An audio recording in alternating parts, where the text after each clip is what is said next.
ကိုရောင်းတဲ့ပစ္စည်းကဈေးကြီးလို့မဝယ်တာနေမှာပါဆိုတဲ့စိတ်နဲ့ဈေးချရောင်းဘူးလားမိစားအရင်တို့ကချရောင်းဘူးတယ်ငါရောင်းနေတဲ့ပစ္စည်းကဈေးကြီးလို့သူတို့မဝယ်နိုင်လို့မဝယ်တာနေမှာပါဆိုပြီးတော့ဈေးတဝဲလာကိုချပြီးတော့ရောင်းဘူးတယ်ပြီးရခါကျတော့ဈေးတက်တာတဲ့ပစ္စည်းတွေကိုမာပြီးတော့ရောင်းဘူးတယ်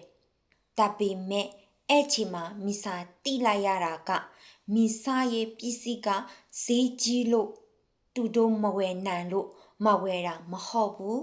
သူတို့က